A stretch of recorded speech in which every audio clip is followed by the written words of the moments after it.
we'll go up. We promote, like he says, we promote ourselves to. There's something on the screen. Okay, I'm going live now. We're understanding the glorification, understanding that actually devotees are more important.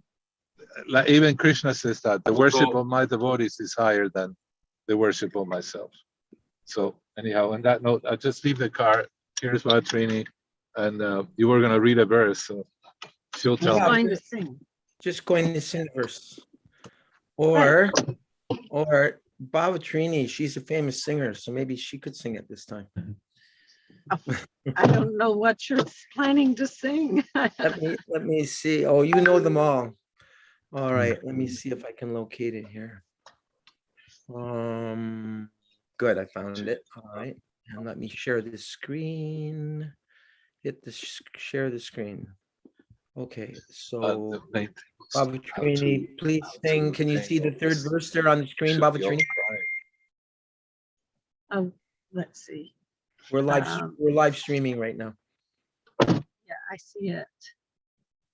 I don't know the melody to this. Oh, is it like the Sri Gauranga? You sing it, Nandapatni. Go ahead. Navido Shraddha Samridhyan Vito. Is that the Yes. meter? That's one of several. Yeah. Okay. Papo tapa. Can you start from the beginning? Okay, we're at verse 3.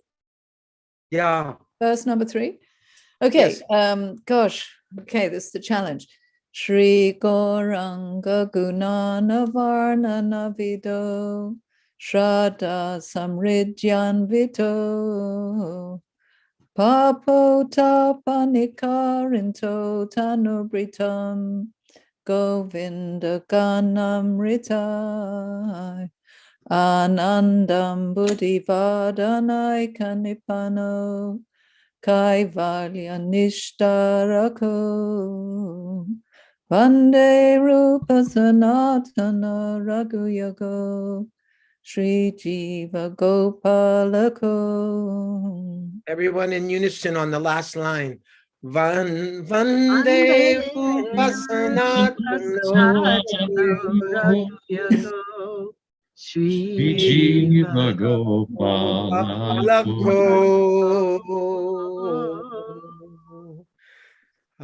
Krishna Chandra, would you like to read the translation for that, please? Yes, Prabhu. I offer my respectful obeisances unto the 6 Goswamis, namely Sri Rupa Goswami, Sri Sanatan Goswami, Sri Raghunath Bhatta Goswami, Sri Raghunath Das Goswami, Sri Jiva Goswami, and Sri Gopal Bhatta Goswami. Whoops, excuse me. How did that happen? Okay, keep going. Yes. Who are very much enriched in understanding of Lord Chaitanya, and who are thus expert in narrating his transcendental qualities. They can purify all conditioned souls from the reactions of their sinful activities by pouring upon them transcendental songs about Govinda. As such, they are very expert in increasing the limits of the ocean of transcendental bliss, and they are the saviors of the living entities from the devouring mouth of liberation. Bhavatrini, could you please say something about having the transcendental songs about Govinda poured upon us by the 6 Goswamis or any of our acharyas? Here it says that what it does is it purifies us from all of the reactions to our sinful activities. In the meantime, I have to look for the verse, so that's why I'm asking you. Oh, to kill a little bit. well, I like that. We're being saved from the devouring mouth of liberation. Yes, say something about it. Just that's so picturesque. It's so intense. Isn't everyone looking for liberation? Why would one want to be saved from liberation if that's the goal of so many because liberation annihilates your ability to experience loving exchanges, the impersonal liberation. Mm-hmm. So we want to remain bound by love.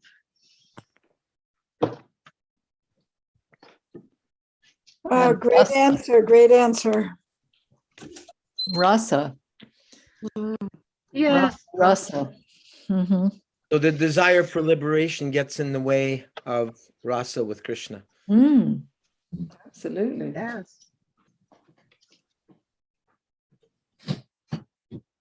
That's like dry wood, dry pieces of wood, right? That liberation, dry pieces of wood. That's a good description. Yeah. Right? Because they're not on fire. Right. There's no taste. There's no taste there. Dry. No, there's no Or taste. just the translation. Prasangi, would you like to start reading, please? The restlessness or fickleness of the mind.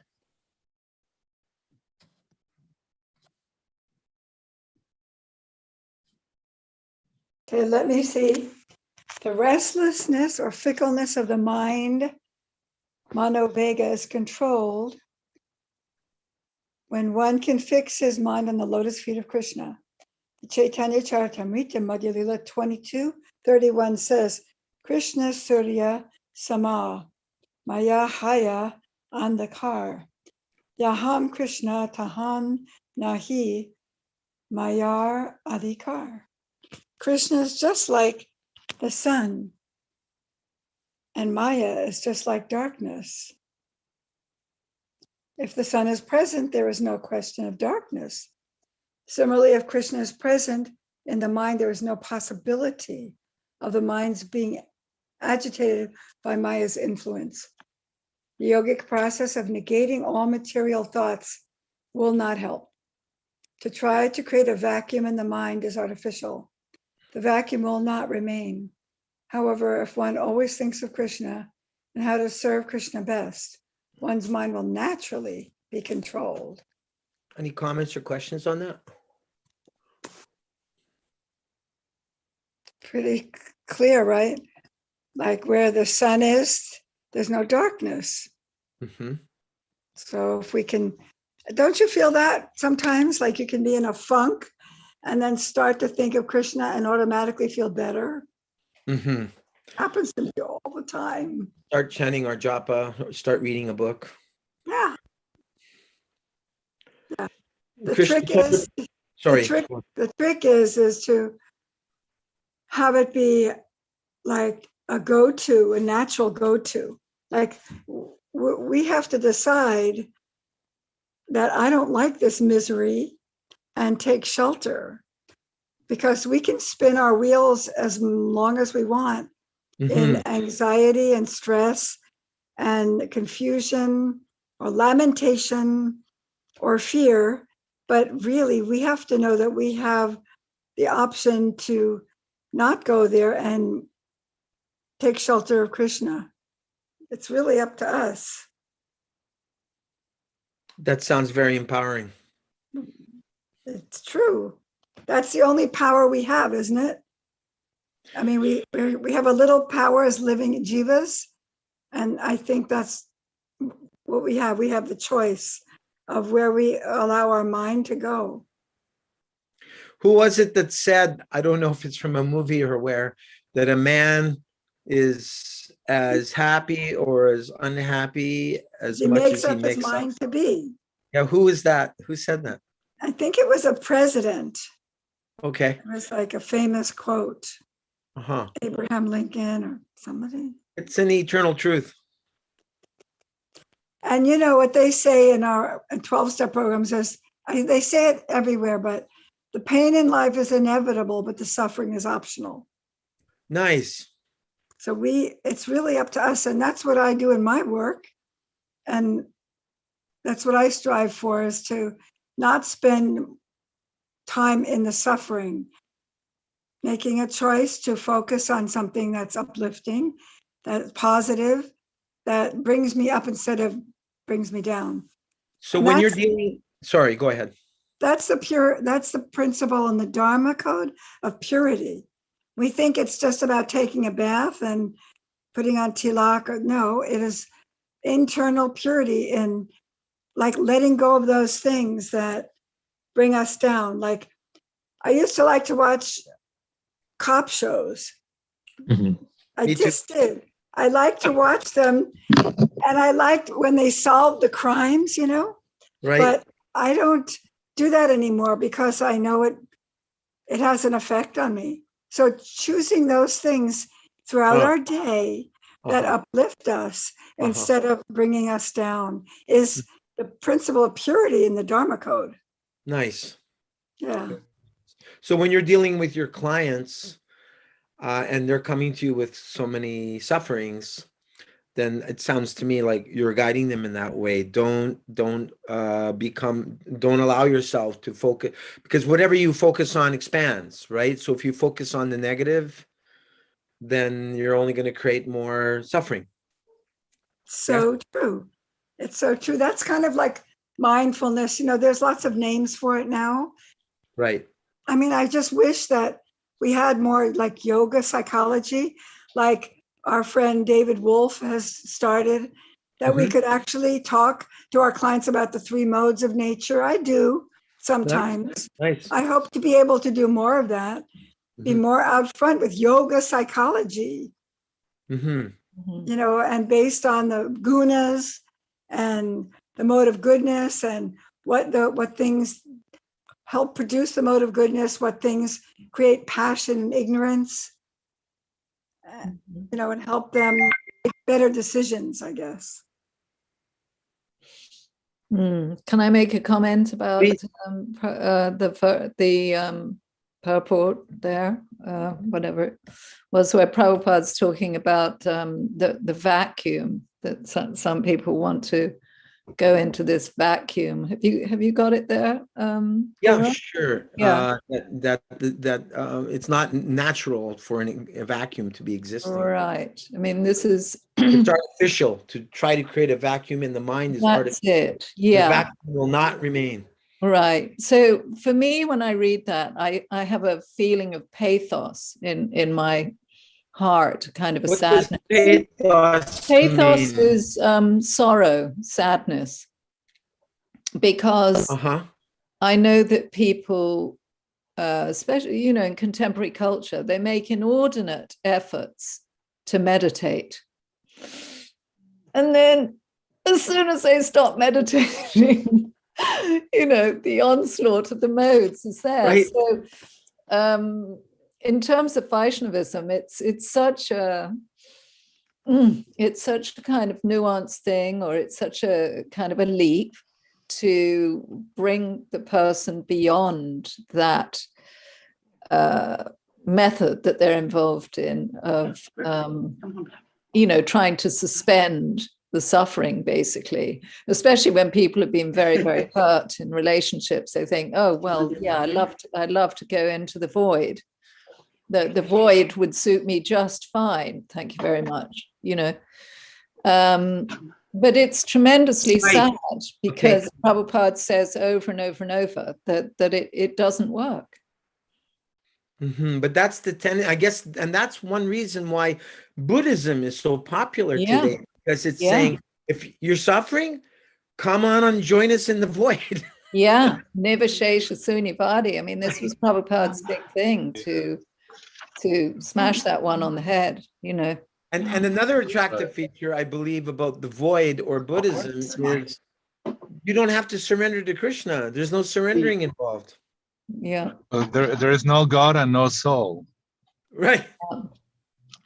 There's no God and no soul. So it's terrifying for a Vaishnava. If you think about it, it's pretty heavy. Yeah, terrifying is the word. Yeah, it's terrifying. The way that I see it, though, is that it's a means to an end, and that there's so many devotees who are overwhelmed with their mind as well, and to help them to take charge of the mind, as we learn in the Bhagavad Gita, chapter 6, is really what we need to do. And then, by the way, you know, in the Bhagavad Gita also, Krishna says that when one enters the mode of goodness, super soul is already reached. And then one can hear the higher dictations coming to him. So if we're not, I'm telling you, if we're in the mode of passion and ignorance, you can't hear that higher wisdom. So helping people to calm down, to giving them tools to stay calm and centered is a step in the right direction. And then we can help all these Buddhists because we know that there's more. We can help attract them because we know that there's a loving relationship waiting for all of us. But we have to know it and be willing to embrace them as well. You know what I mean? Really, people do get very attached to the void, though, I must say. I've met, you know, plenty of people. How can you be attached to a void? Because they love going into it. They love going into it. And if you mention anything about personalism, they think that it's, I don't know what they think it is. I'm just talking about the paradox of being attached to nothing. Yeah, it's suspension of suffering for a brief minute. Right. Vedavati, is that you? Yes, yes. Hi. Hi. Welcome. Who have you brought with you? This is Madhavi. Oh, Vedavati. Madhavi. Dandava pranams. And where are you two located on planet Earth? Right in Haribo, Babatrini Prabhu. We're in Portland, Oregon. Portland, Oregon. Oh, Haribo. That's a famous place. That's a very famous place. Srila Prabhupada went there. Oh, yes. Yes, I saw him when he was here, yes. Really? Can we digress for a moment, and can you talk about Prabhupada in Portland for a moment? Well, I know that I was told, I don't know. What year was this? Oh, gee. About 73? Yeah, yes, that sounds about right. Okay. At one point, Prabhupada said that Portland was a place of fallen yogis. Wow. The fallen yogis had taken birth here. Wow. And a lot of the early devotees like Mukunda and Rameshwar, a lot of those people are from Portland. Oh, really? Mukunda and Rameshwar? Yes. Was Dina Bandhu there? Yes. He was temple president. And so was Shukadev. Yes, yeah. I help him shop in India for those deities. He asked me to help him. How nice. Weren't you in Los Angeles, Madhavi? Pardon? Yes. Were you in Los Angeles, right, when I was there? Yes, I've been quite a few places, but yes, I was in New Dorco for many years. Yes, I remember you. When I was there, yes. I remember your lovely daughter, Kunti. Oh, yes. Yes. And I think also in San Francisco. Oh, yeah, I was in San Francisco. Yes. Yeah. I've been around. Madhavi, are you one of those fallen yogis? Oh, no, I'm not I'm a fallen devotee. I don't know about fallen yogi. That's great. Just one mantra you chant, and all of that is done already. Yes. All the parikrama, all the pilgrimage, all the sacrifices, austerities, everything is done. You're done. We've been there, done that. What year did you join, Madhavi? Well, I actually I don't know why I got such mercy, but I first saw Srila Prabhupada in 1968. Wow. He came to the University of Washington, where I just started going. And I went to his lecture. I had seen the devotees on University Avenue outside of the UW, and I went to his lecture. And I didn't understand a whole lot at first because of his accent, but I was very, very attracted to it. And I started going, and I moved in 1970, and one of the brahmacharis drove me to my house when my parents were out, of course, and I grabbed a few things, moved into the temple, and that was the last I saw of them, kind of. The rest is history. Really, yeah. And so that was in 1970. And then, of course, back in those days, the I can't think of the word. I'm losing my words. But the brahmacharis in a temple would typically take the brahmacharis, the new girls, to Rath Yatra in San Francisco with them, and then drive on down to Los Angeles, and then leave the girls there to be fixed up. In other words, that's how they got rid of them. And so there were about 3 of us, and we were left in New Dwarka. And that's how I made it down to Los Angeles in 1970. Wow. So you know Dayananda, Jayananda, Dayananda and Nandarani and Vishnu Chandramukhi was unbelievable. It was this three-year-old child who could chant the Brahma Samhita. What? She was just amazing. She would show me how to do, at that time, the tulsi plants were in pots out on the front yard, and there were rose bushes around the outside of the little lawns. And she would show me how to sing and how to circumnavigate the tulsi plants. She was Chandramukhi trained you up. Chandramukhi, the little daughter of the little 3-year-old girl was your bhakti leader. Yeah, she was my mentor. She was unbelievable. Wow.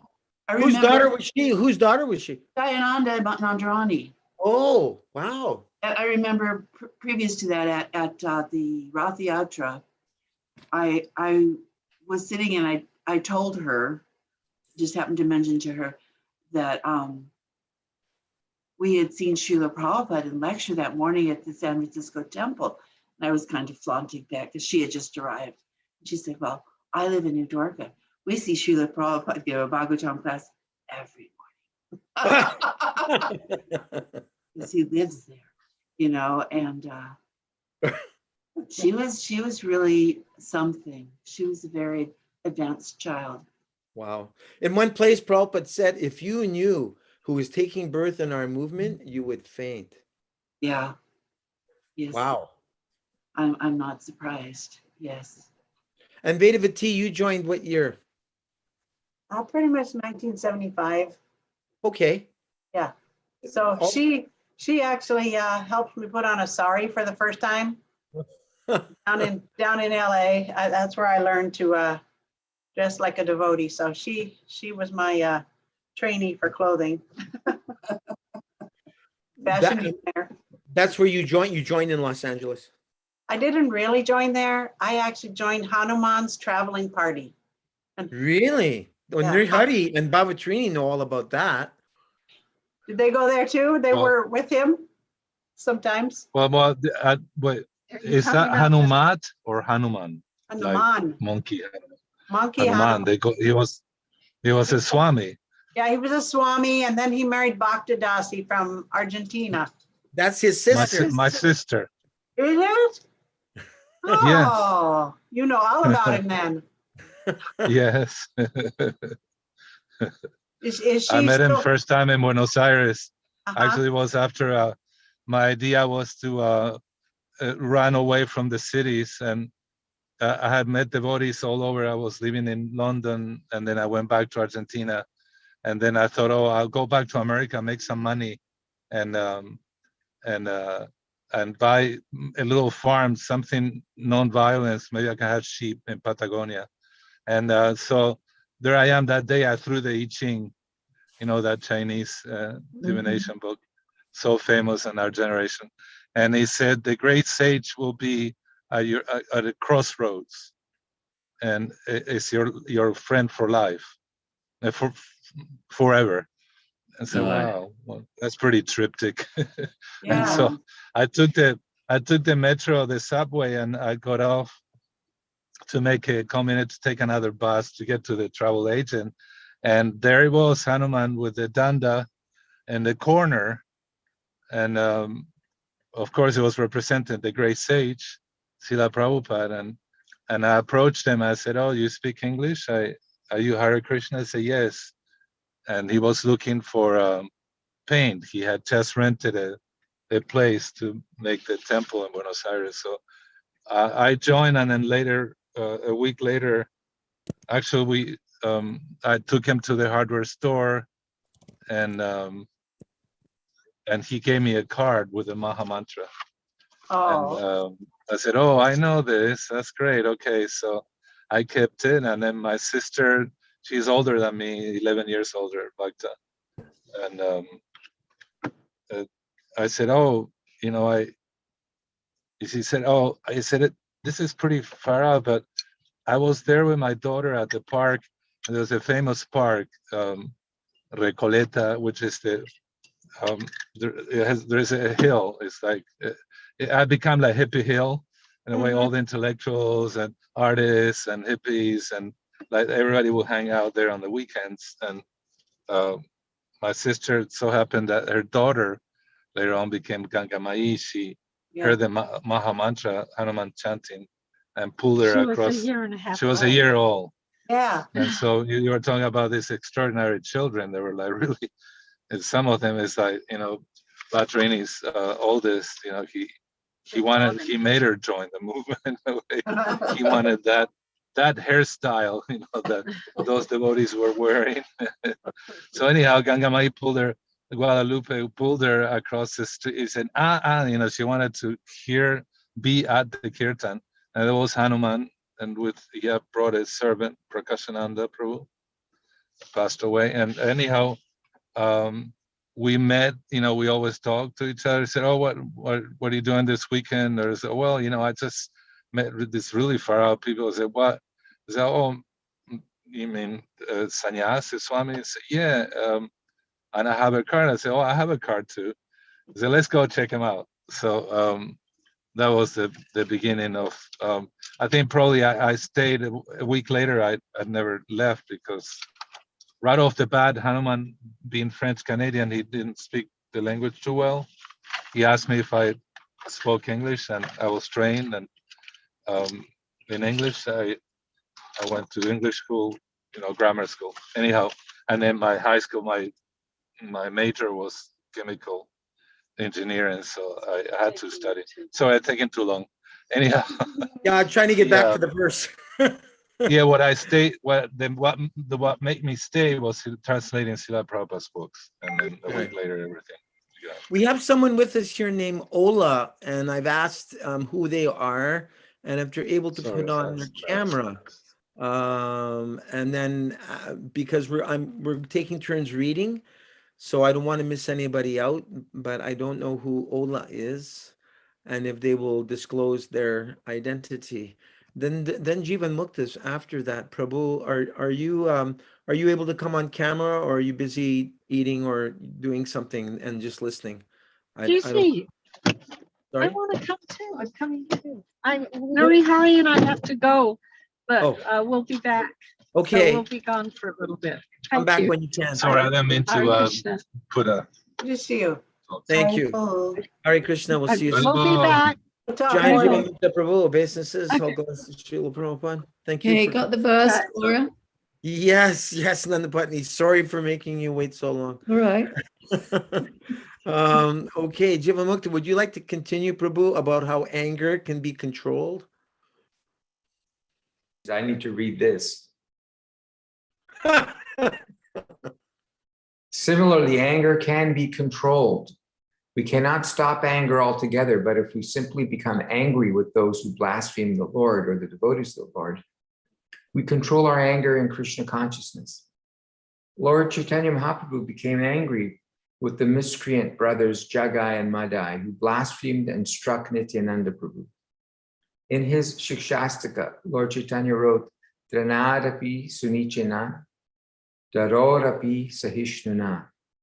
One should be humbler than the grass and more tolerant than the tree. One may then ask why the Lord exhibited his anger. The point is that one should be ready to tolerate all insults to one's own self.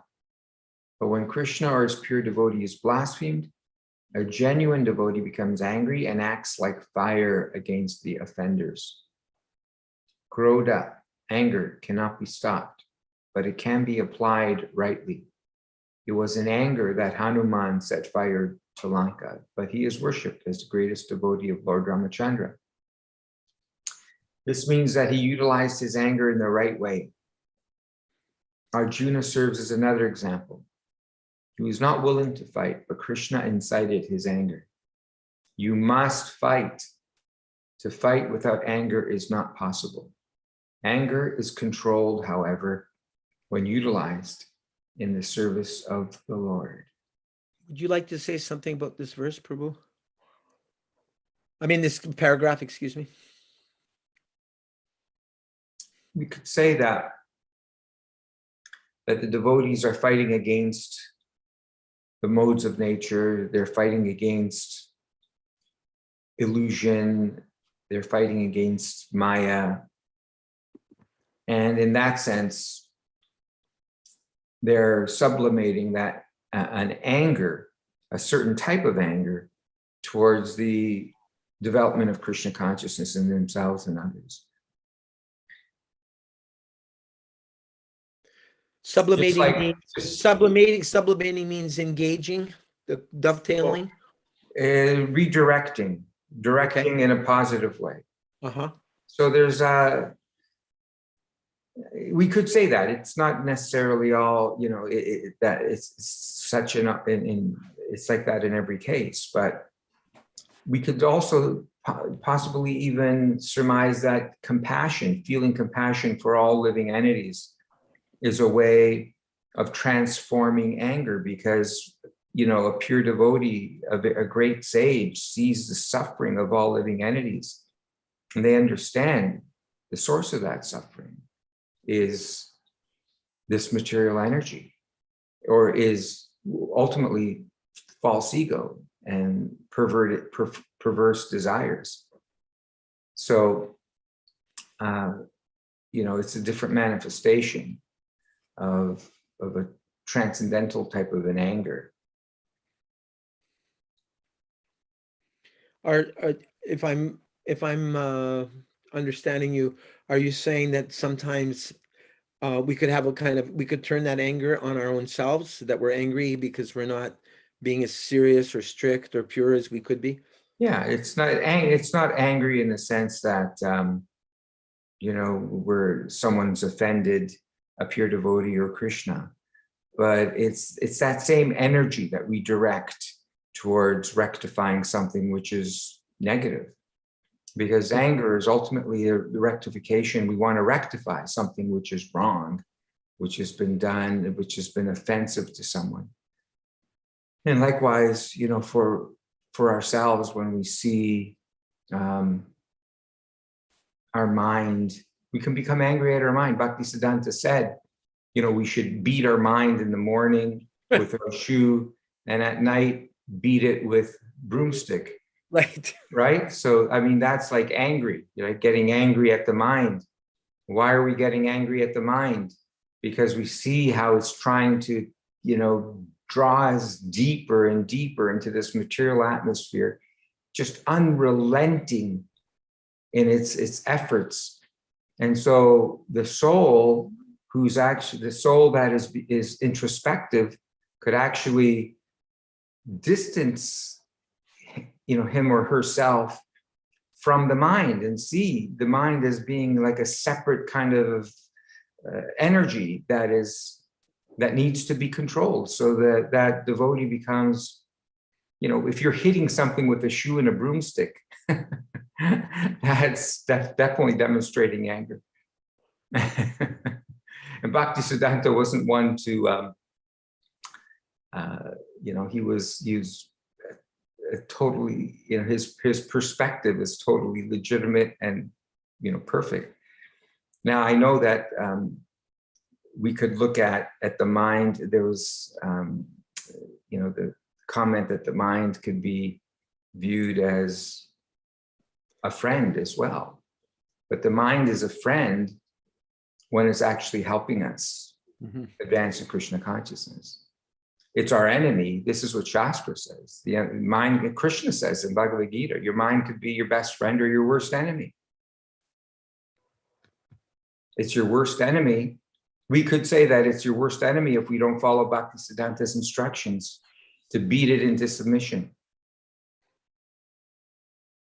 And that beating could just take the form of chanting. It doesn't, literal. Obviously, we don't have to beat it with the literal shoe, Right. but we beat it with transcendental sound. Mm-hmm. We beat it with trying to, develop the qualities of a devotee, the 26 qualities of a pure devotee.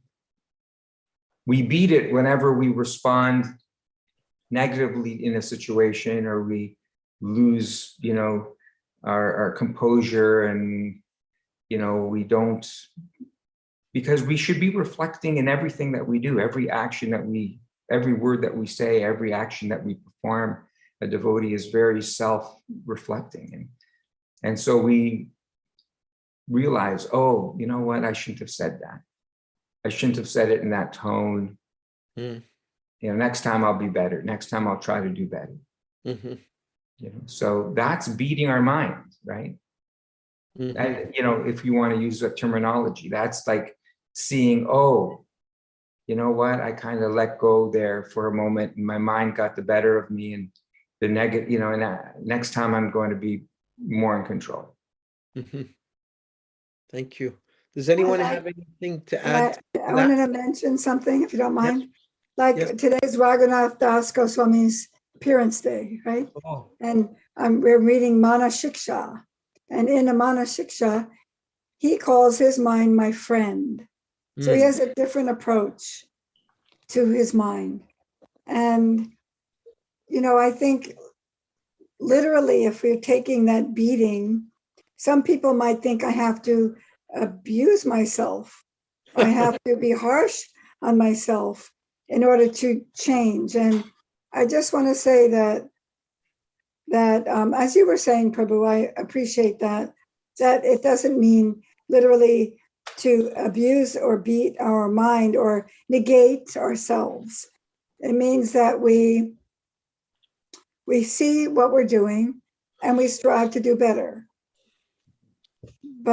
And maybe for some that beating works, but I haven't heard about it working very well for most people. They just become self-loathing maybe, and that's not a helpful thing. The kindness has to be first towards ourselves. That's ahimsa as well. Not just nonviolence outside, but toward ourselves is actually a principle of nonviolence. So, replacing the thoughts with positive ones, being reflective. I love that you said that, Jivanamukta Prabhu, that we want to be reflective always. Oh, I blew it there. I'm going to go make amends to that person. I was sharp-tongued. I said something that was hurtful. I must make amends. That's kind of normal. And that we befriend our mind in order to have it serve us instead of controlling us. That's all. Actually, as you were speaking, Mataji, I was thinking that sometimes, even if you have an enemy, even if you have someone who doesn't like you, the way you disarm them is by being nice. That's sometimes the most powerful weapon, is to actually do what they don't expect. Just be nice. So actually the other point is too, that I think it's in the next verse in the Upadeshamrita, Rupa Goswami explains how we should be patient, we should be enthusiastic. So patient with what? Patient with our mind. We should be enthusiastic despite what we see our mind doing. And we shouldn't be, identifying with the mind anyway, because that's not us. The mind isn't who we are. And in the 11th canto as well, Krishna explains to Uddhava that in many places, quite a few places there, that, if his devotees, are sincerely engaged in devotional service, but they still have attachment to material desires, that they should be they shouldn't feel depressed. They should be happy and could keep pressing forward and be confident that the result will be achieved. So it's just exactly what you were saying, Mataji. There's no benefit to getting despondent and getting angry and getting depressed because of our minds. We have to expect that we're surrounded by the material atmosphere. And so, yeah, there's going to be challenges, but just we should be jolly. Prabhupada said the devotees are jolly, and despite where our minds sometimes take us, we should be jolly because we know that we're on the boat. It's just a matter of time. Guru Das tells us, Prabhupada often said, a devotee's job is to be happy. Happiness is our job. Jai. And Krishna says in the 9th chapter of Bhagavad Gita, Susukam Kartam Avyayam, that devotional service is joyfully performed. Prabhupada also said, if you're not happy in devotional service, it's because you're a rascal. Because we're not following. There's something we're not doing that we need to be doing. Madhavi, Vedavati, do you have any thoughts on this point about engaging anger in Krishna's service? Well, I was just thinking that you've never seen an unhappy, well, sometimes you see Harinam parties, they don't look joyful and exuberant, but they look kind of not morose, but like, I don't know what's another word in between. They don't look like sober. Dour. Yeah. Dour, yeah. Sober. Chant and be serious. Chant to be somber. But that's okay. Prabhupada, most pictures of Prabhupada is he was very, very sober. Yeah. But us on the street, we're supposed to be happy. But I also, I've been learning a little more about attitude recently, and that it's our attitude that almost runs the show. So if we come into a room and we're sad or mad or whatever, or happy, it either perks up the room or it bums people out or something. I've been learning about attitude and controlling the mind. The impact that we have on others. Yeah. Madhavi? I apologize. I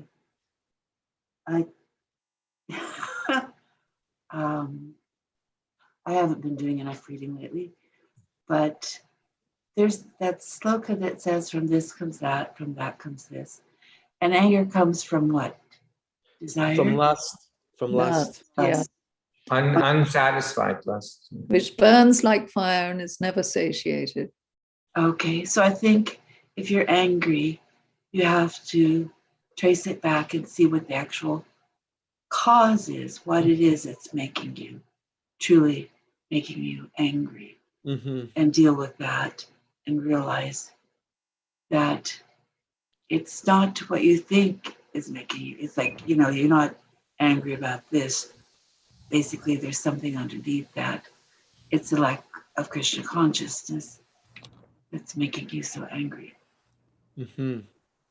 Got to do some detective work. Exactly. Yes. When I heard Jivan Mukta read this paragraph, I thought I got a flashback to 1976, O'Hare Airport with Tripurari Swami, Pragosh Prabhu, Vaisheshika, and how I'm not saying that. I mean, they never yelled at anybody, but I remember them sometimes being attacked by people. I remember like Pragosh, like I think he almost like came to tears. I remember like he was praying to try to distribute the books.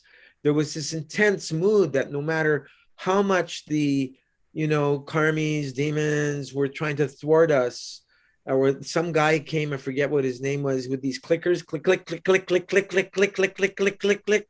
While we were trying to distribute books, they were trying to break up our sales. And I remember the devotees had to have a certain amount of controlled anger in order to keep on fulfilling Prabhupada's joy of seeing his books going out. We were getting them hot off the press as they came out of the BBT. in LA. As soon as the fourth canto part 4, fifth canto part 1, 2, Ajamil, sixth canto, Adi Lila volume 1, as they were being printed, they were arriving in the air containers. And I remember the devotees had to be very, very determined, and there had to be a kind of, you could say, controlled anger in order to keep going out. And Right. I was in awe of that as a new bhakta. Yes, well, that's being angry for Krishna. Yes. So, that's devotional anger. Right. Right. Nandapatni, anything else from you before we move Well, on? it's interesting because in a talk in the in the local mart this weekend, the devotee was saying that, I mean, it sounded like a bit of a criticism, but I kind of got his point. And that was that in the early days in ISKCON, we could actually be a bit harsh.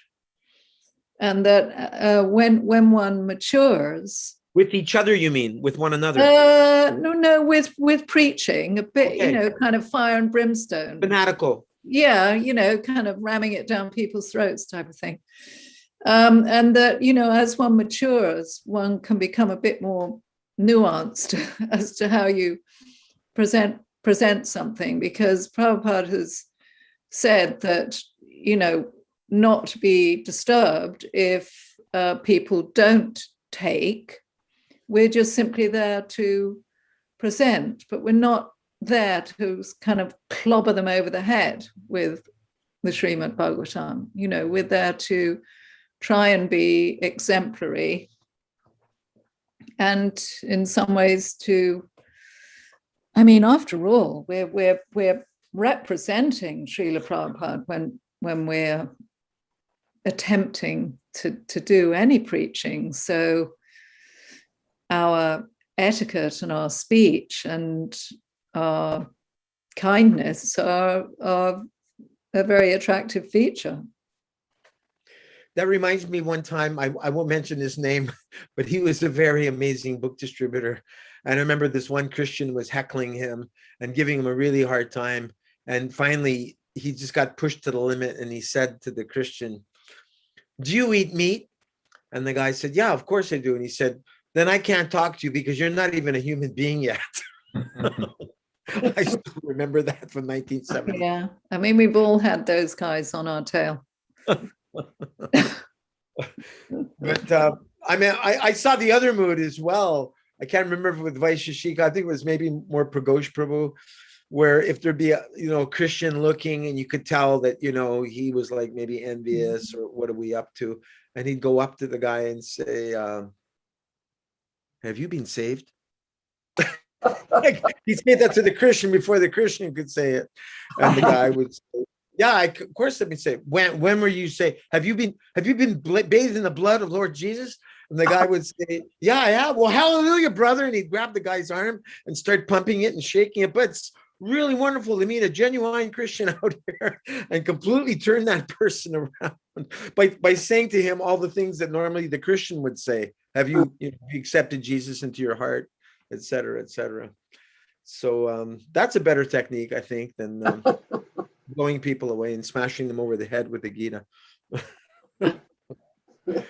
And I think it's also like it's so difficult to make them understand like very simple things sometimes. Like I was learning driving from a lady, and probably she was from a missionary or something, and she was telling me like how so many people like Hindus and all converted to Christian, and she was like, I don't know, maybe trying to convert me or whatever. But so she was telling me like, I don't understand your religion. How can somebody not eat meat? And I was like, oh my God, I don't know what to say. I was like, okay, but why do you need to eat meat? Like there are so many things. So she was like, what do you eat then? Then I was like, in India, like in ancient days, like 5,000, 4,000 years before, like people were eating mostly vegetables and all the like vegetarian things, and they were drinking milk and all the milk products. And so she was like, how do you get your protein? And I'm like, all the milk products are protein. It was so difficult to convince her, like, oh my God. Sometimes better not to disrupt the minds of the ignorant.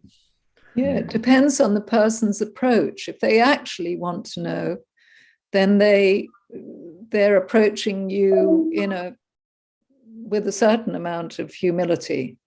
Yeah. Otherwise, it's just veiled confrontation, and they actually don't want to know at all. Right. They just kind of want to get up your nose and prove you wrong. Right. But it's the approach that's, 99.999%. Nityalila Prabhu. Nityalila has finally come back, and our god sister Ragabhumi is here all the way from Brazil. But como está aí? Welcome. Dandavats, everybody. Como está aí, god sister? Hare Krishna. Have you got the Hare verse? Yeah. No Okay. Spanish, Portuguese. Portuguese. So Ragabhumi, we haven't heard from you in ages, nor Nityalila. Would you like to read the next paragraph, please, Ragabhumi? As for the urges of the tongue.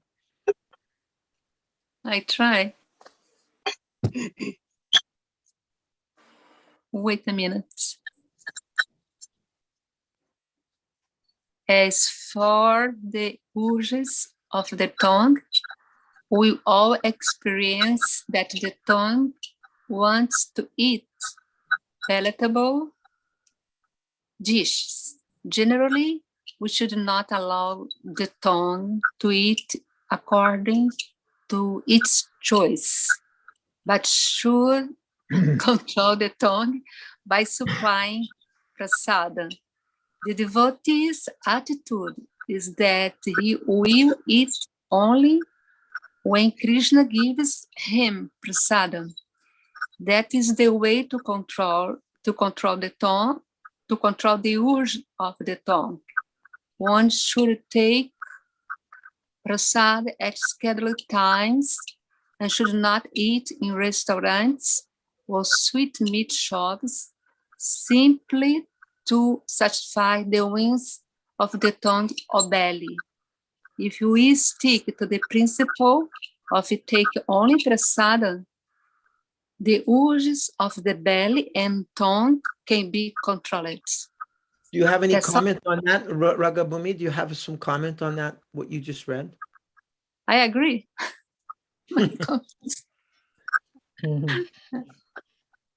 Anyone else on the paragraph we just read? Anything stand out for you? Yeah, I would like to share actually. Please. That's the same story of my brother actually, because I was the one who became a Krishna consciousness and joined Krishna consciousness. So I introduced making prasadam, which is free of onion and garlic.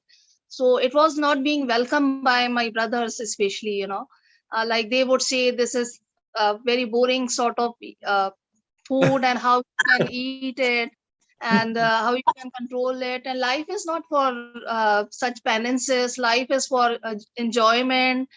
And this is a life, final life and sort of concepts, And now after many years, and I see them very changed. I mean, they are now leaders of the society. They're teaching the same thing to mass people. And that's because you replaced onion and garlic with hing, right?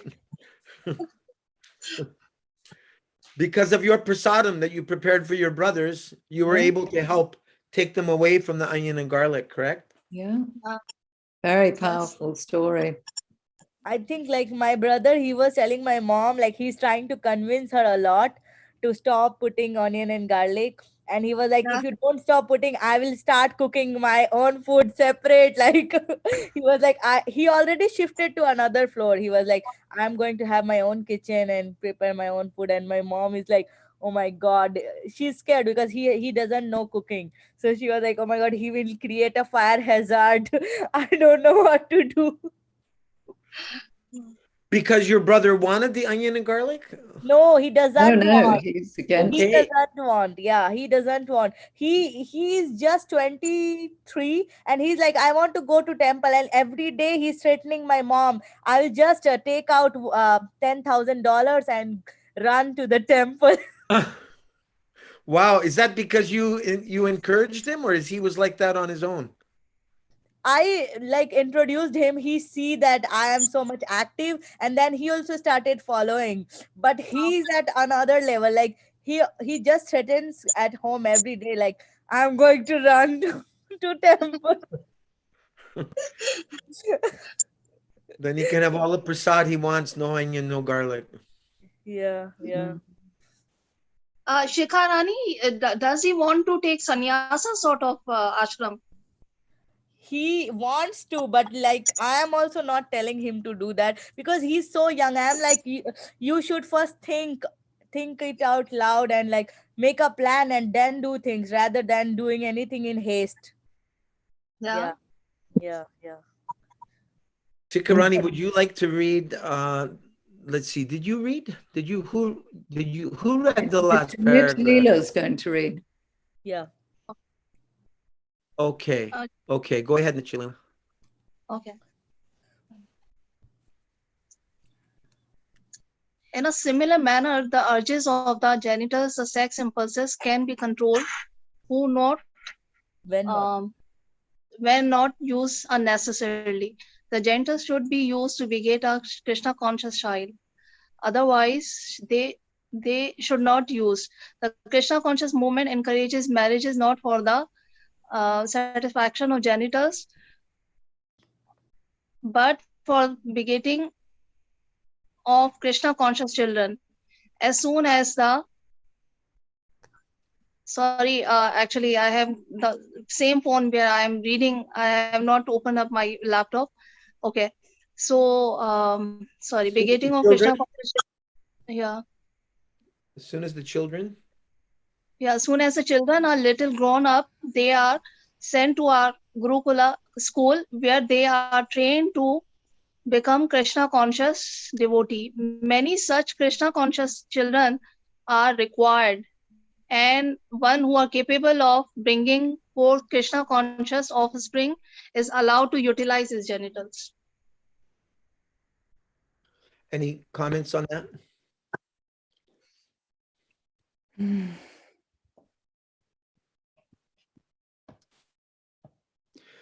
I read to my former wife a quote from a Vrindavan magazine that was being put out by Kundali, Kormarupa, Jadharani, sometime maybe back in the 80s.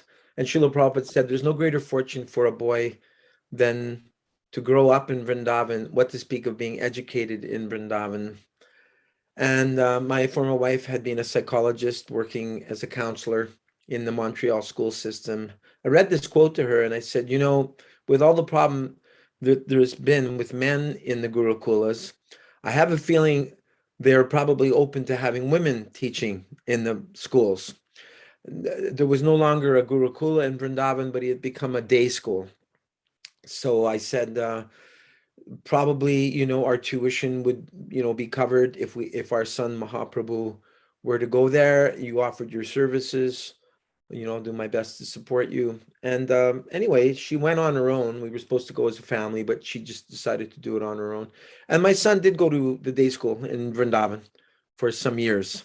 I'm estranged from him now, but I'm grateful to her that she at least facilitated. And he speaks fluent Hindi and can play the mridanga very well. He studied under Bablu, expert mridanga teacher in Mayapur and Vrindavan. So that's the thought that came to me when I was reading how Prabhupada was saying proper use of genitals, have a son, send him to the Gurukula. Of course, that would take up the rest of the next 15 minutes if we were to discuss about the issue. That would take 10 episodes. Yeah. So we haven't had Madhavi or Vedavati. I just wanted, if I could just say one thing. Yes, go ahead, Prabhu. That Prabhupada's mentioning of the Gurukula is very significant as well, because we all know that the entire material creation is rooted in sex desire. That's what generates it. It keeps us here, and it's the makes the world go round. In the Bhagavad Gita, it's Maitunya Agara, the shackles. They're like shackles. of sex life. And the Gurukula is absolutely essential for the brahmacharis, for the young boys, to develop that sense of control, detachment, learn how to perform austerity and enjoy that austerity, and understand the significance of it as they get older. It's, if you, with this co-ed system of education that we have in the West, and Gore, with all due respect, a young boy at a certain age, maybe up to a certain age, maybe could be taught by, a woman, but a young boy needs an example, a male example, to teach him how a controlled ascetic, lives and how they conduct themselves. And they need that example.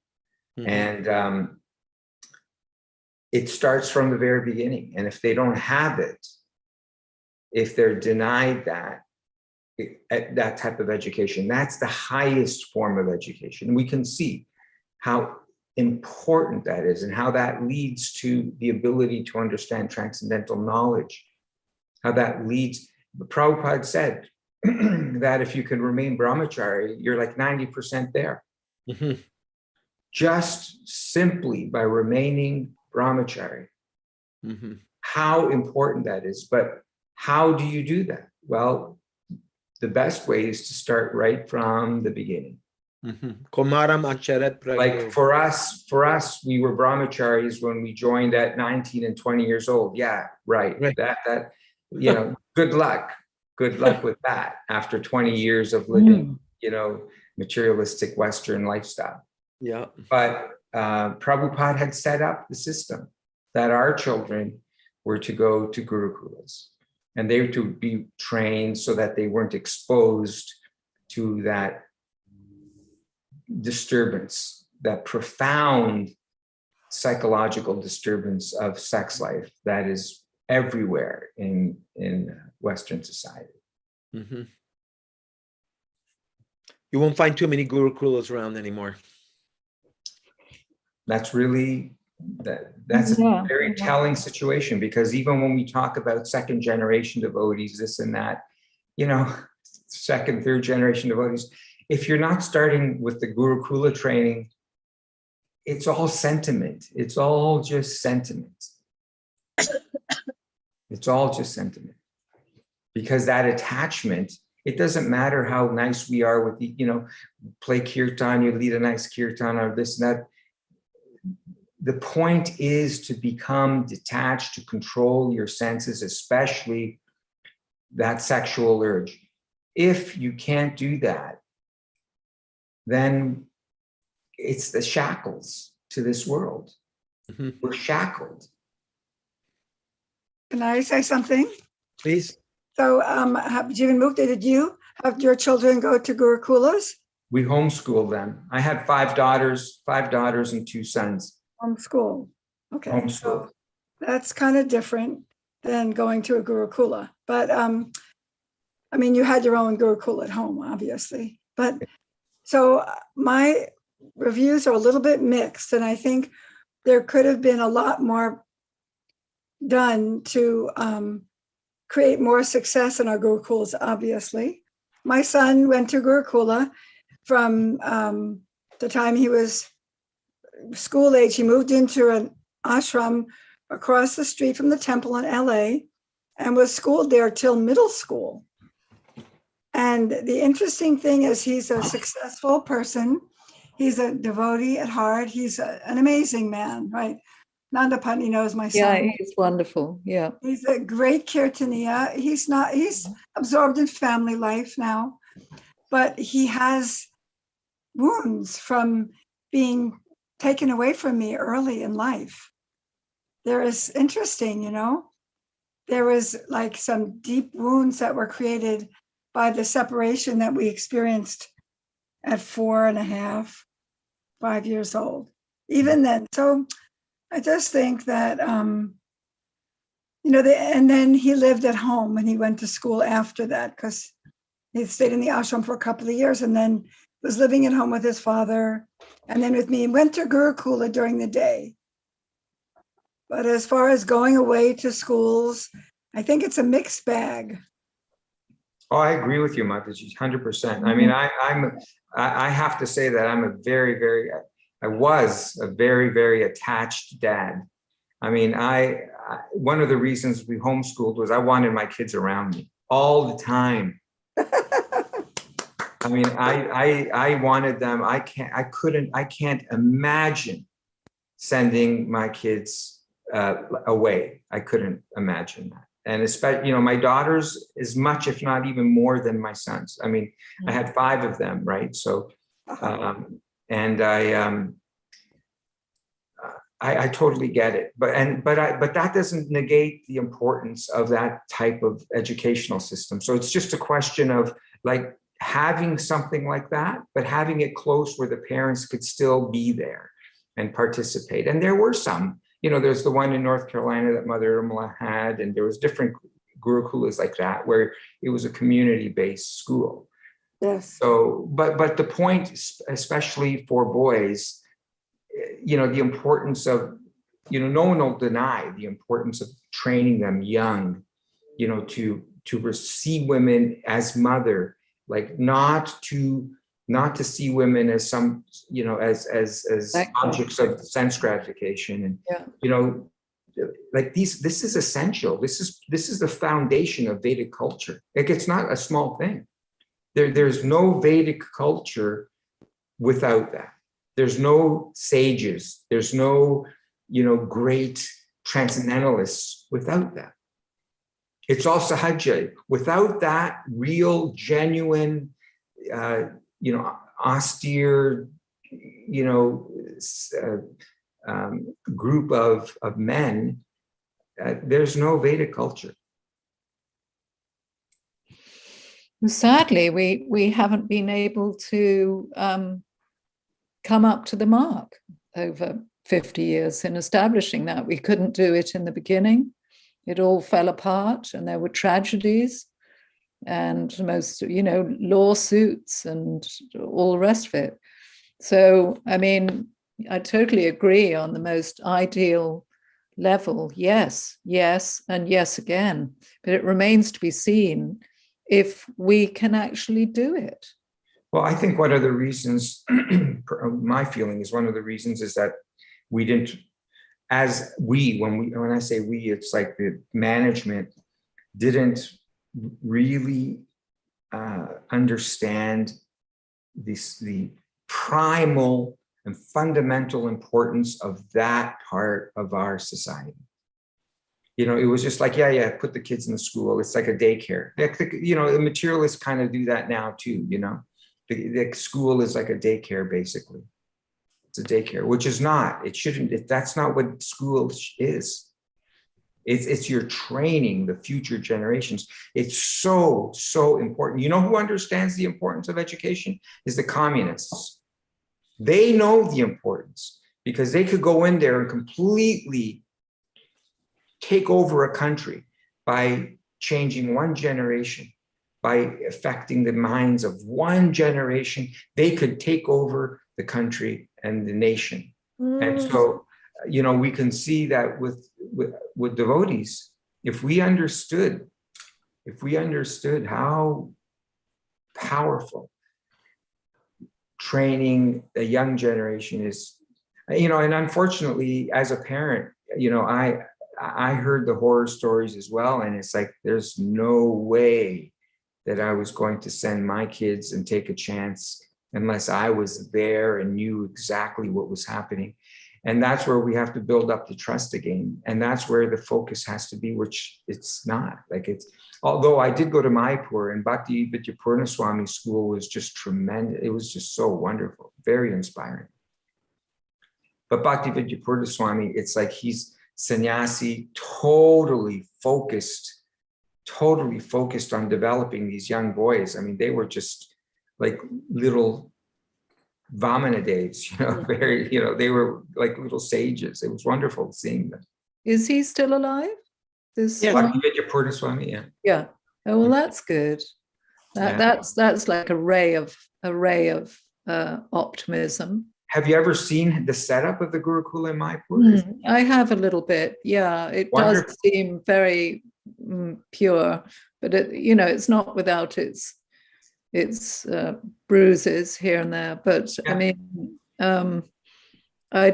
obviously we do have a very long way to go with that. But yeah. I appreciate the ideological point that you're making, because it is one of the things that Prabhupada wanted. But we were all so tremendously unqualified in the beginning. We were not actually teachers, or people just got thrown in at the deep end here, there, and everywhere. Oh, definitely. Yeah, the rest. And that's why I feel that we have to be like compassionate with ourselves and with each other, because the circumstances of our coming to this movement, the first week, the first day practically of coming to the temple, I was on the road and, selling stuff. And so, while it was ecstatic and an amazing experience, it's not like that anymore. And we have to accept what was great. We have to see what wasn't so great, and we have to improve it. That's all. Try to improve it. Mm-hmm. Agreed. Vedavati and Madhavi have not read. Did you read anything, Shikarani? No, I have not read yet. Okay, why don't we start with our baby Bhaktin? Shikarani's our Bhaktin from Bihar, right? Your family's from Bihar? Yeah. Yeah, and Shikarani Madhavi Vedavati, I met her in Rochester, where she was running the Bhakti Yoga Club and RIT, where Yadubar and Vishaka graduated from. So she invited me to come and give a couple of talks and lead some kirtans, and we established the friendship then. And so she's helped a lot to spread Prabhupada's movement at the RIT. So Shikarani, please continue when one is fully practiced. When one is fully practiced in the methods of Krishna conscious control, he can become qualified to be a bona fide spiritual master. In his Anuvriti explanation of Upadeshamrita, Srila Bhaktisiddhanta Saraswati Thakur writes that our material identification creates three kinds of urges: the urge to speak, the urge or demands of the mind, and the demands of the body. When a living entity falls victim to these three types of urges, his life becomes inauspicious. One who practices resisting these demands or urges is called tapasvi, or one who practices austerities. By such tapasya, one can overcome victimization by the material energy, the external potency of the Supreme Personality of Godhead. Any comments on that?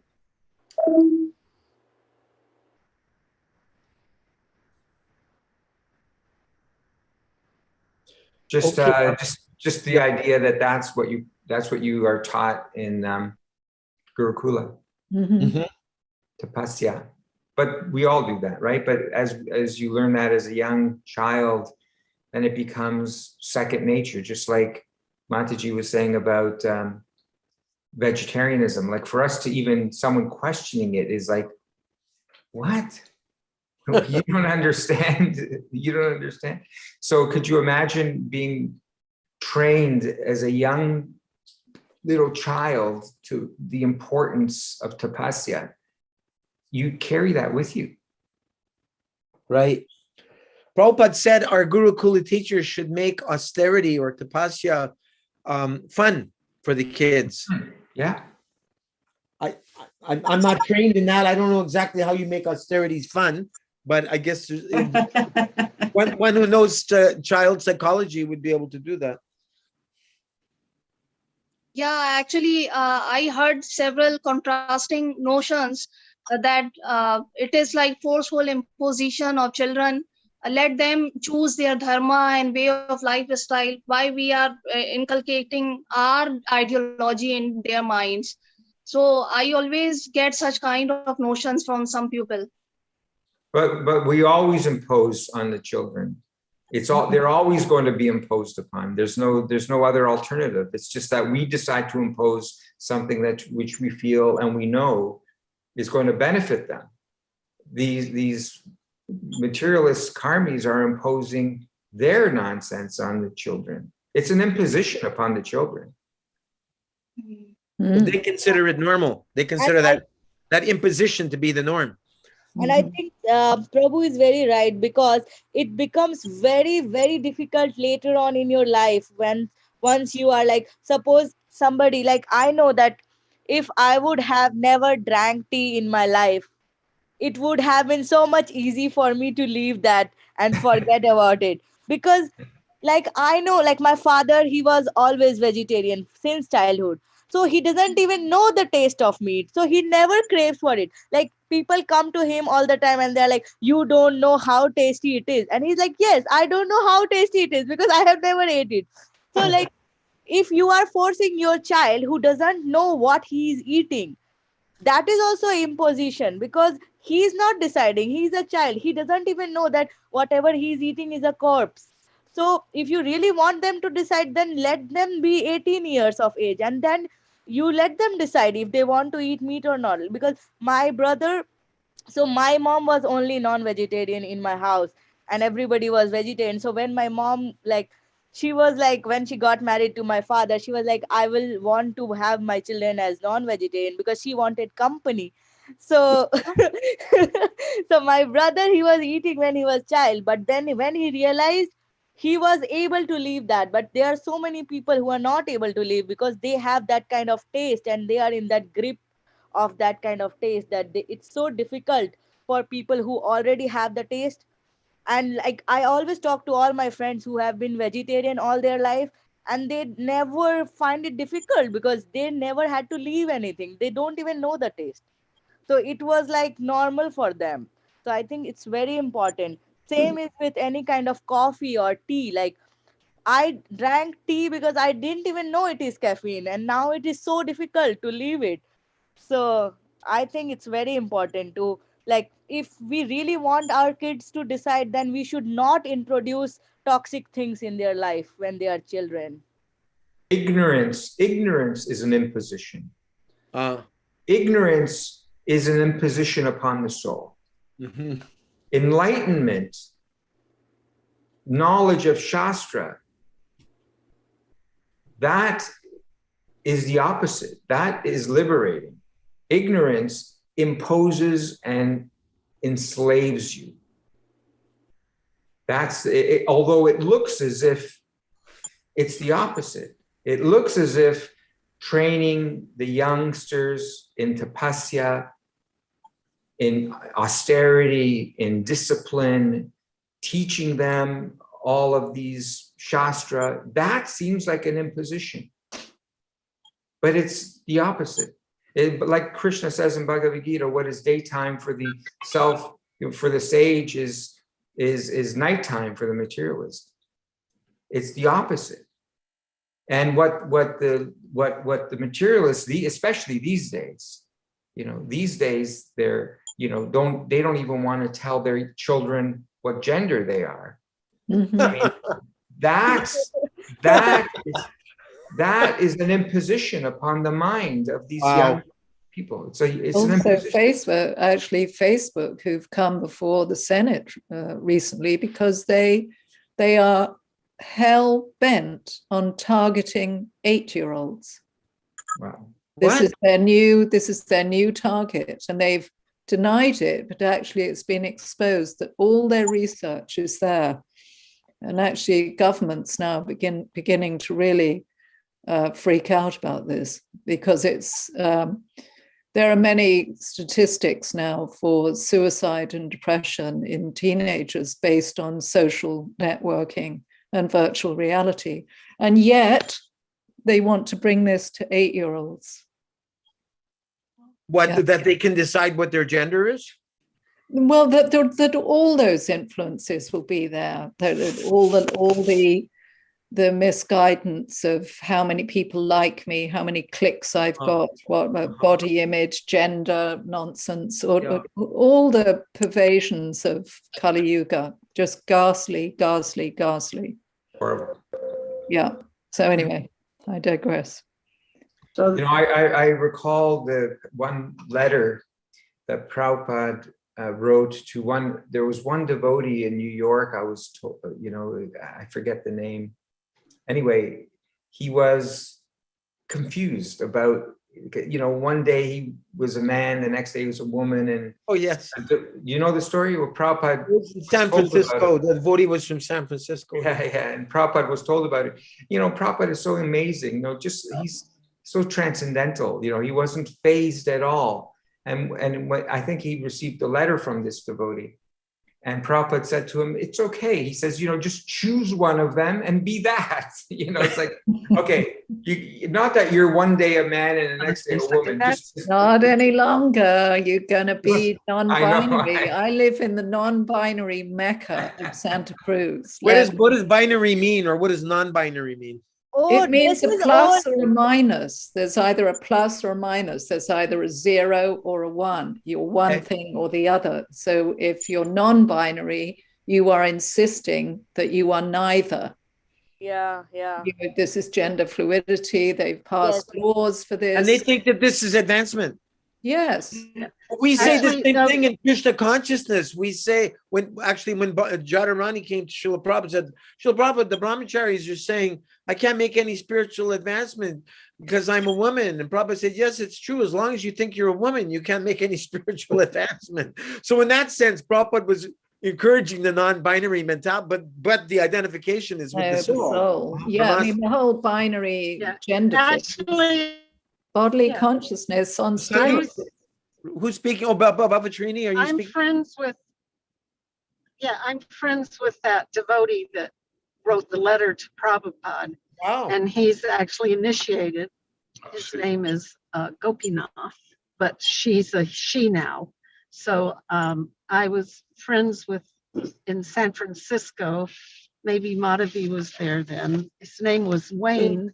And after he got the letter from Srila Prabhupada, he was getting ready to have a sex change. So he'd been taking hormones, etc. Oh, wow. So he decided, well, I haven't done the sex change. He quit taking hormones, and he said, I'll just stay like I am. So he put on a dhoti, and he came back to the temple, and he was trying to just follow Prabhupada's instructions.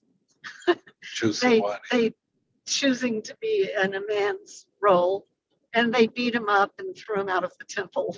Oh no! So then he went ahead and had the sex change, and then he tried to move into the temple, and they threw him out because he'd had a sex change. But she is identifying with being a she now. She's I don't know, she might be a member of your group. I think she tried, she's still a devotee. but I think she couldn't prove that she was initiated by Prabhupada. Is her name Jennifer now? She has a devotee name, but Jennifer, I think, too. I know her. Gopinath is the name.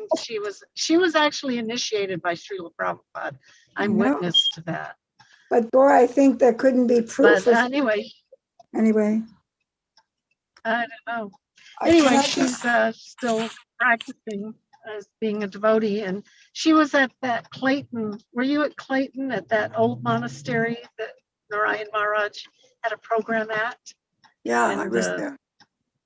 Yeah, I was there. She was there, and she's a great musician, so she was in the band Nari Hari and I formed for that program, and they called us the Grannies. But she had a Hari Prabhu was a granny too? No, just she and I were the Grannies. Right. I didn't know that's what they call us. No, they didn't call us that. The younger people referred to the band with the Grannies in it. But going back to Yeah, I got in the car and I think it was Shikarini speaking something about being something that she was given or a drink or something when she was little, or tea, or With she didn't know, she caffeine. wasn't aware. Yeah. And but I wanted to and then when we a lot of the when the new age, all this stuff came in the 90s and like that, I we're need like, money. it was very, and even now, I mean, that you're imposing your religion on the children. What are you supposed to do? Teach them something you don't What are you do? supposed to do? Because I mean, we send them to school and they indoctrinated on some really weird stuff nowadays. I was just like watching a little thing on the parents teachers meeting, and then also there was a Bill Maher show, and he had a famous anchor woman, and she was talking about taking her children out of school. Where's the Lakshmi? It's in my bag there. Where? Lower pocket front. Anyhow, sorry. Follow you, kid. To make a story short, yesterday I was hearing about Raghunath Bhatta Goswami's. Sorry, I'm doing a couple of things at the same time. Raghunath Bhatta leave any minute, so please try to if you can. Okay. Maybe short. Anyhow, he was 7 years old when Lord Chaitanya Mahaprabhu came to Kashi. His father was Tapana Misra. Raghunath Bhatt, you're saying? Raghunath Bhatt? Raghunath Bhatta Goswami. Yeah. And he was only 7 years old, but he did everything except for cooking, because his father was actually a very, very good cook. He had cooked for Lord Chaitanya Mahaprabhu. But Raghunath Bhatta, he was very capable, and he did so much service, having a family. So like Jiva Mukta was saying, Varnashram system, that's when you see how it does work, being raised in a Varnashram system. Can I tell them about Raghunath, our godbrother? Of course. That's an emergency. Sorry. We should tell the you interruption right here. I should tell you right now that I just got a message from Jagadatri That's and Raghunath, our godbrother, and her son. Yeah. He's in an emergency room right now in very serious condition. No. And they don't know what's wrong. They think it's organ failure. So I wanted to tell everyone so we could pray for him. Chant Hare Krishna for him. I know he got beat up really badly, right? Yeah, but he had tuberculosis when he was in Gurukula and Vrindavan, and they're saying it's mainly from that. I'll put that up in our Sangha right now, the prayers for Raghunath. I have to go right now. Maybe all of you can chant, but I have to go in the bank. Actually, we all have to go. It's after 9 for us here. Yes. Can I just mention one thing really quick? Yes. That I always kind of cringe when I hear classes. I listen to lots of classes and people talk about being attracted to the opposite sex. It's not like that anymore. And I think we need to adjust our language a little bit to reflect the current day. If we want to attract people, it's sex life in general, right? It doesn't have to be, it could be same sex, or there's so many different configurations, as Nanda Patni was saying. And if we make it like very limited, people won't relate. They won't be attracted, but we have to show the trap of sex attraction in general, perhaps. But it's the main point of Prabhupada's teachings is that actually, Lord Chaitanya's is that actually we want to minimize all those impulses, isn't it? But we also need to learn. It's true. It's true what you're saying, that I understand how we're going to preach, what we're going to say to people. But ultimately, like we have a devotee here in Prabhupada disciple, a god brother. He heads the gay, some kind of a group. Galva? They're all devotees. Amara? He's devotee. Amar, Amar Prabhu. And Sri Narayana Maharaj encouraged him to preach, like that, to form that group. And he was telling us, it's funny, because it might be that our inclination, I like the same gender, But he said, I've been selling for over 30 years. He said, Wow. it's not our goal, but we admit, we realize that, our bodies, different, tendencies or, attractions or like that.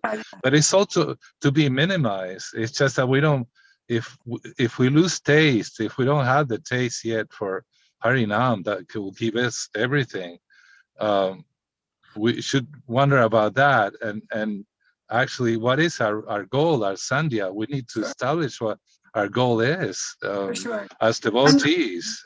I'm just saying to be inclusive.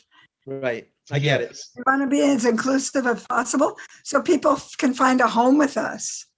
We don't want to, we don't want to discount anybody or make them feel ashamed, but we bring them into the fold and we help them follow the principles to the best of their ability and chant Hare Krishna and all of that, regardless, right, of their sexual preference. And that's the process. I mean, that's the process that Haridas Thakur followed with the prostitute that came to try to tempt him. That's exactly the process. She sat and listened. She was purified and was able to progressively, imbibe more and more of the devotional attitude. Well, in 3 days, just like listening to Shura, chanting Shuranam.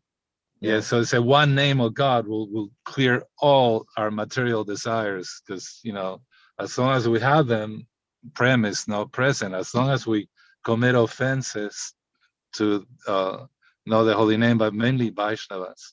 So that's why I was, to begin of this lecture, this class, our reading, I was telling devotees about the lecture I heard yesterday from Bhakti Sarup Siddhar Maharaj.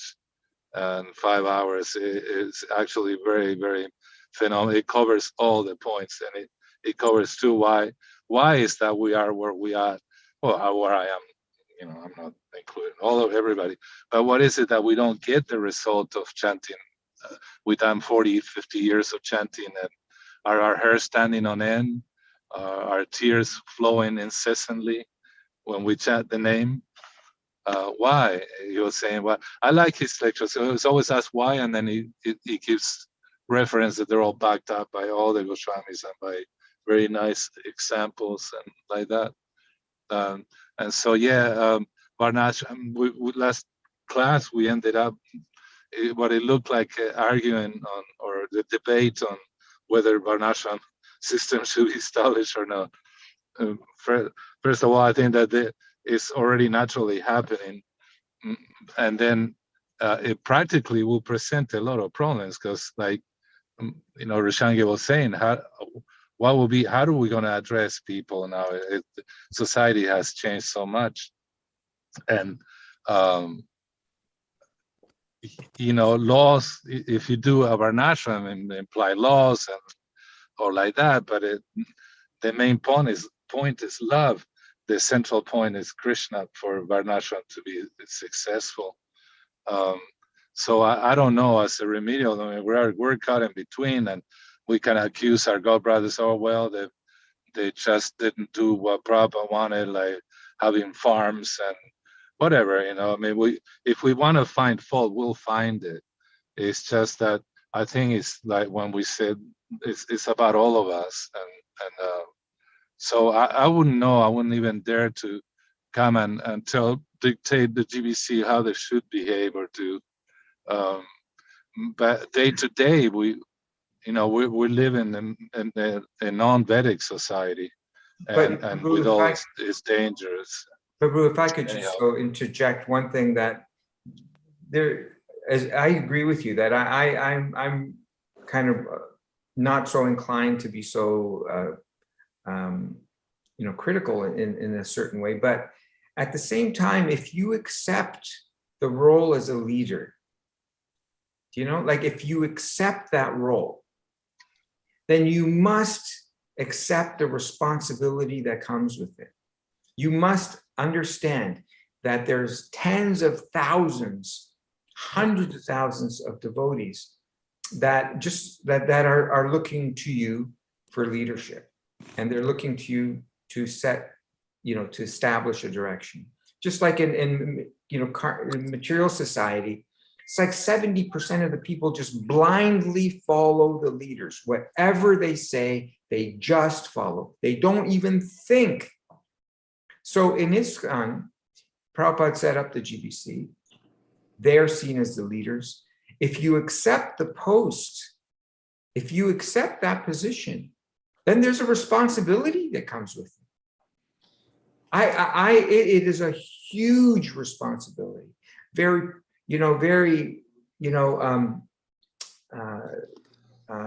serious position. But if you're not prepared to accept that and everything that comes with it, then you shouldn't take that position and accept kind of all of the good things that comes with it and not the responsibility. So one of the responsibilities is that here we have this community of devotees like wallowing in this material energy out there. What are we doing as ISKCON, as the GBC, as the core of the Vaishnava community that Prabhupada established? What are we doing to try to encourage and kind of direct our energies towards creating these alternate type of communities? What are we doing? Yeah, well, that's what I like. I mentioned before, this young man in Ypsilanti has a community. He works with Malati, our god sister, the GBC, Deva Madhava, and he had really intelligent things to say about that. It's it's about also being a good disciple. And I was reading something Bhakti Vallabha Tirtha Maharaj, who was Daita Madhava's, he became the Acharya of his mission. Daita Madhava, Prabhupada formed a trust with him for Bhaktivedanta Trust in Mayapur. It's a charity, actually. Anyhow, he was saying that don't be so readily and to start, like counting, making devotees or giving initiation so rapidly. Is that person has to have, like most, I think all of the devotees that Prabhupada disciples, we got fed up with material life. We were sick of hypocrisy. We didn't like the system, what it was, the status quo, this what we call the system. And our elders, what example they were to us. And so, and we thought, going through the avenues of what they're telling us to do, like study, go enter material world and do something and be a good citizen. We just didn't think that was that the methods or whatever the hypocrisy that was going on, and getting a job and an ulcer and lovers and like that. We saw it in the older generation. So was there more to life? I mean, was that all life could offer? So yeah, it has to be there on the part of the people. Otherwise, Deva Mara was saying, like, don't expect the society to do it for you. Otherwise, you end up with a bunch of rules. You end up with making the new disciples sign a paper, of rules and things that they have to follow and be ready to do. We only have 4. Prabhupada asked us to follow 4 regulative principles. But also there were other ones, come to Arti, chant a certain amount of rounds and like that. But it was all based, like he said himself, based on love and affection. So if you don't show that and you show fear, to create fear in people because they break the rules, yeah, it might work for a while, it might work for a lot of them for some time, but it won't be so impacting. This is the movement of Lord Chaitanya, is about love of Godhead, isn't it? And distributing love of Godhead. I mean, if I'm going to distribute rules, well, I've been one of so many people out there. And now there are those who don't want any type of rule whatsoever, because that's the nature of the soul, and we're here out of rebelliousness in a way. And it was kind of stupid or whatever, but anyhow, so I think that also, I mean, there's important, there are letters written to Karandar. Goral, you were asking me last time if those were things that I heard. It was all mixed up together because it was a long conversation. But there are letters from Prabhupada to Karandar. There are at least 2 letters that you can get. You should ask. They're there in the database, I believe. And Bhagavad Maharaj found them and presented them in Facebook, you know. But in that one, it's very clear Prabhupada didn't want a centralized power, didn't want the way that things are run now. He said bureaucracy would spoil everything. Exactly. That's what he said. But one thing I was interested that I don't have you on record for, that I wanted to get clarity on, that seemed very outstanding, is that Prabhupada had told Hanuman, if correct me if I'm wrong, that every temple should have its own resident GBC rather than a GBC that travels all over the world. It should be like more localized. Is that what you were saying? Well, no, it got a little mixed because I was there actually when Prabhupada spoke about zones. He did not like them. And Hanuman was having issues because he had been a sannyas. He got married to my sister. He got married, and so it was a great opportunity for the next sannyas, because that was the way things were gearing up in mid-70s. It was a club of sannyasis who wanted to have control and be in the GBCs. So, and this particular sannyas was saying that, well, first, he was telling the rest of the rank and file devotees that first you become sannyas, then you become GBC, and then later on you'll be a guru. This is 1975, so Hanuman saw how devotees were treating this particular sannyas, a GBC, who wanted to be, was taking over the zone then, and he complained. He talked to Prabhupada about it, and Prabhupada, there were several occasions. One of the darshans, Prabhupada, he showed us actually how to treat, how to deal with people. Pretty much, there were 2 Mayavads, sannyasis, they were Bengalis actually preaching in Mexico City, and the devotees saw them and before invited. you go further, I just have a question from the very first thing that you said, when you said Prabhupada did not like or want zones. So if he didn't like or want that, what did he want? What was Prabhupada's idea? Well, then I got across letters.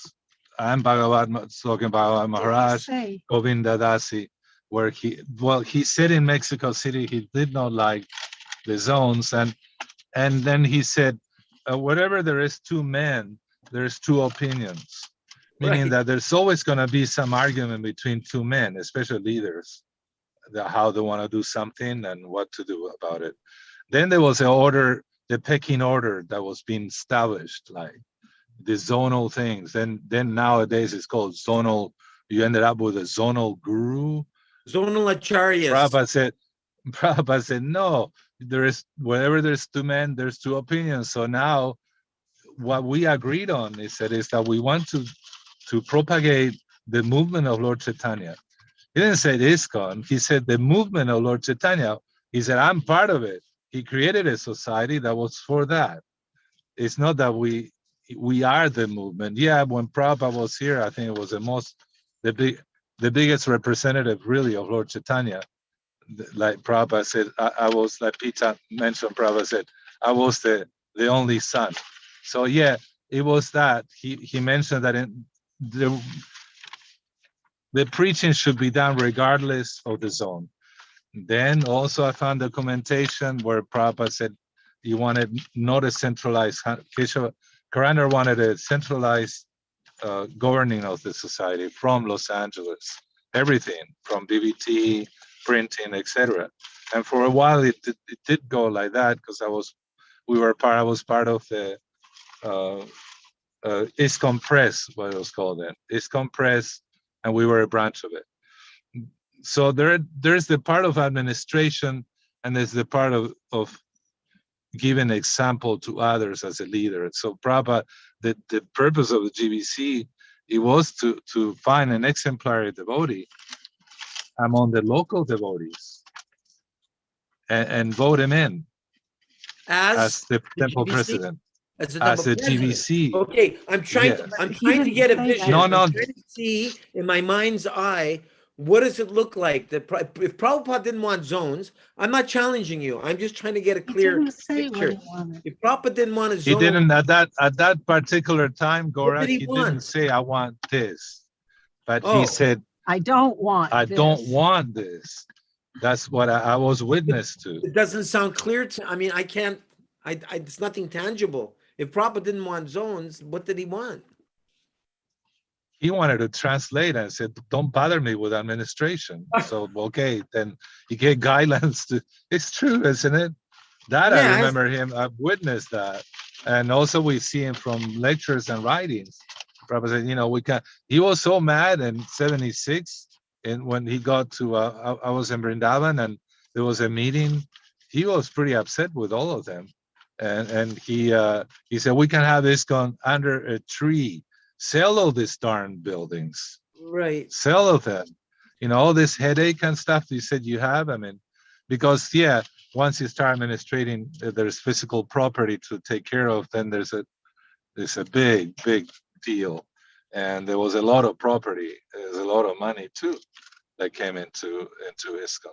So I can't see any alternative to what we have. Like, for example, here in Canada, Bhakti Marg Swami is a GBC, and he resides an hour and a half from me in the Toronto temple, and he goes out occasionally to Cuba and different parts of the world. Fine. And Gopal Krishna Maharaj has been our GBC here forever, like since Rupanuga stopped being our GBC back in 76, 77. And he, you know, he's had nervous breakdowns. He's like pushed himself to the max. So is anything supposed to be different? I'm trying to understand. Yeah, well, me too. But I, at the same time, that when they made my father's house unlivable, I had to leave. I couldn't stay there and participate in 11 men who had their Vyasasans higher than Prabhupada's. I saw that in the But then some would say, well, they got rid of that. That was then, and this is now. But we still that was many years ago. But it's still going on. But you know, but I mean, there are some who stay there, who've been there. But that's something, you know, that's the society. I went for the. I always avoid a political post or something like that. It was kind of forced on me at times by Hanuman, who was a GBC at that time, and I had to be the treasurer, the Sankirtan leader. We were like probably 4 or 5 devotees, then became 50 devotees, and immediately the politics began. And somebody, why is he had to be the temple president? Why can I be the temple president? You know, like that. And it was, Hanuman made it clear it was about qualification rather than, but I realized immediately, very soon, that that wasn't it. I mean, the nectar I was getting from reading Prabhupada's books, that's all I needed. I wanted to attain love of Godhead. So, sadhu sangha, that's, you know, an association. So when I found that I didn't have it there, and I found it somewhere else, I went somewhere else. Okay. And all some right. People are want to be loyal to a society. Yeah, it was formed. It was the best society. Is I being loyal to what was Bhishma's big mistake. Sire Bhishma. He supported the throne, not the king, the emperor. The righteous emperor was Yudhishthira. But there it is, Yudhishthira's wife in the assembly of all those, the Kurus and Bhishma, and they're trying to disrobe her and shame her. And they're great devotees of the Lord. But so we have to be very careful. At one point, society is not always going to be representative You know, it's the individuals. And that's another thing, Deva Madhava, I like what he said. This is about, it's an individual thing. We're individual. It's a personal, the spiritual movement is about the people, the person that form. It's not about, you do this because we need to save the temple. We need to, at one point it was like that. So then we ended up doing records. We ended up doing candles. I was one of the manufacturers of those candles, because we needed to maintain the structures and the puja to be there and all that. So there was a moment of, a little distraction there. So I'm not saying I can assume, I just go where I like to. I felt the flow. I've been present in Prabhupada's lectures and other very advanced devotees, and there's something very special that occurs. And then when they're not present, then I can read Prabhupada's books and be connected.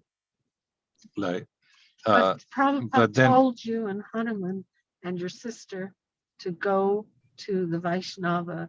Your heart tells you. Oh to. yeah, that is something that at 10 o'clock, I told you about 10:30 at night when Prabhupada called Hanuman and I.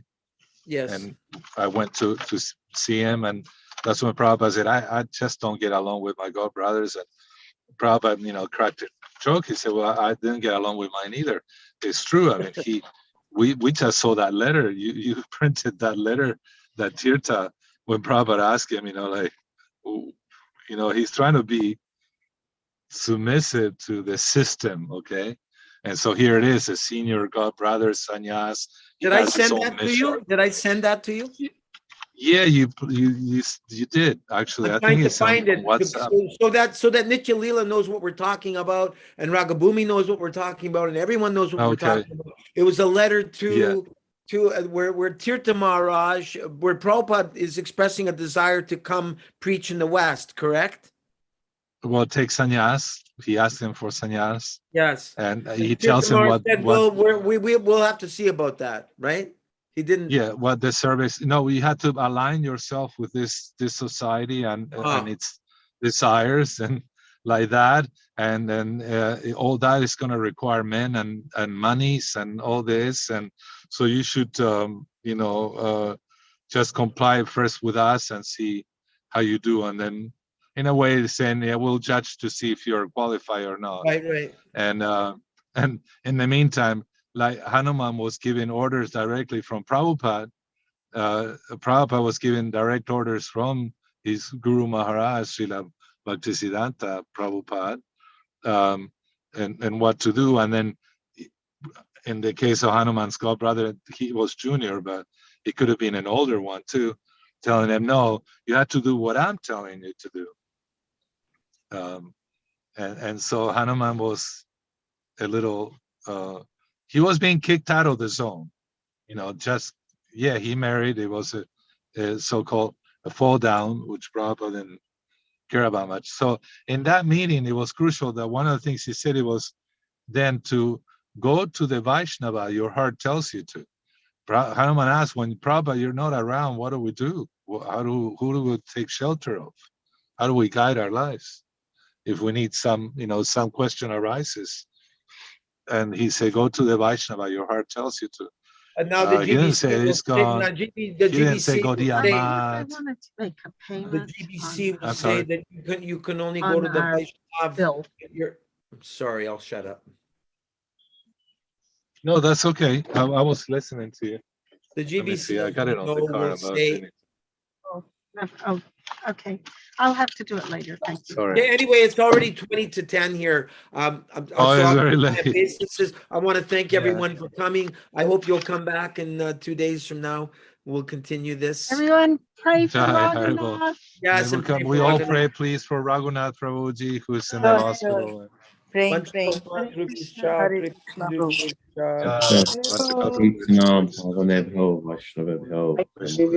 Prabhupada ki jai. Haribol, everyone. My dhanavas to all of you. See you.